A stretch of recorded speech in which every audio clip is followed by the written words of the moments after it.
you have to have contemplation when you come into worship. The next element is confession. You must have confession. The third element is that you receive the cleansing once you make the confession. And then the fourth element is consecration. Consecration, and you know, we kind of get that confused. See, when Isaiah got cleaned, when the coal hit his lips, and then God spoke, and I'm saying it from the book, verse 8, and I heard the voice of the Lord saying, whom shall I send, and who will go for us? And you know, God ain't asked that question while he was still struggling. God didn't ask that question while he was dealing with his sin. But after he received the cleansing, God says, okay, I got some work to do. Who's going to go? Worship should put you in a situation where you are examining yourself, that you are confessing your sin, that you receive a cleansing from your sin. Then you just look around and you see what God is at work, and you join him in his work. God said, who will go for us? Who can we send? And Isaiah said, here am I, send me. Some folks saying, well, God ain't ever asked me that. Well, you need to go check the other two, the other three. Because, see, you don't get here until you dealt with the other stuff. See, God ain't taking this out of order. Well, why is that, preacher? Because the places where God is going to send you, the stuff that God is going to be doing through you, you can't be half-stepping. The whole bunch of folk who say they want to go, but they haven't dealt with their stuff yet. They haven't dealt with their issues yet. How can I minister to you and I'm still struggling with my own stuff? I ain't saying that stuff don't pop up every now and then, but I'm not in bondage to it. When we come into worship, we should come with an expectation. We should come prepared and ready to hear from God. God is going to speak to me. And if God ain't talking, you need to be checking yourself.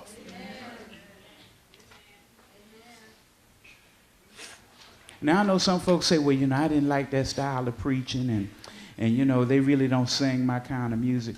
Look, if you're a child of God, you can go anywhere and hear the Lord. Don't get caught up in that lie where, you know, white folk worship different than us. And I know the Lord wasn't over there, you know. The Lord don't make everybody hurdle pews. That don't mean he ain't talking. See, some folk miss the blessing because they looking for the pew hurdling and whatnot, and God whispering in their ear. This is what you need to do. And then the other side is just the same, because you got folks sitting in there, they so busy looking at what's going on that they can't even hear. Ooh, look at that. Oh my goodness, they dropping like flies. What's going on in here? See, worship, yeah, we come here and do it corporately, but worship is an individual thing. I got to come to terms with God face by face. Like, look, he and KG got to talk. We got to deal. We can't come here and do none of that other stuff until I deal. Deacons can't go and intercede for y'all until they deal with their stuff. And I said it before, and I'm going to keep saying it till it changes. Everybody talking about the deacons pray too long. I don't know why they pray so long. They praying so long because some of y'all ain't praying before you get here. They up there saying, Lord, come on, send the Holy Ghost. Come on in, Holy Ghost. Come on, angels. Angels going to wait a minute. They ain't ready yet. Don't look at me in that tone of voice.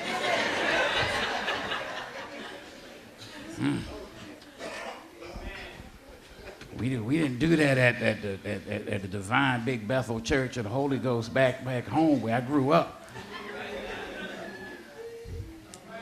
Don't get caught in that lie that God only showed up at one house.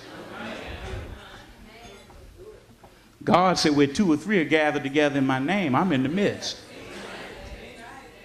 Which means it don't take but two folk in there who real for God to show up. So I know if I come in ready, if I get everybody in my house ready, the Lord gonna show up. If you come ready and you get everybody in your house ready, the Lord gonna show up.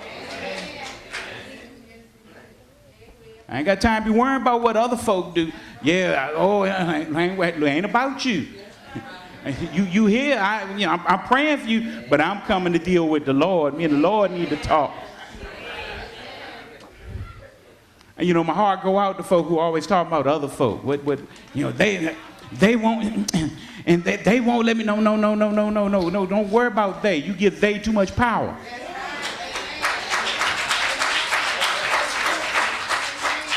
It ain't about them. It's about God. It's about you and God. It's about you coming to hear from God. It's about you coming to this place saying, Lord, you know me. You know what I'm dealing with. You know what I'm struggling with. Lord, I expect to hear from you. It may not be through Reverend Jones. It might be through the youth choir. It might be through the prayers, one of them deacons. It might be the person that's sitting next to me. But Lord, I expect to hear from you.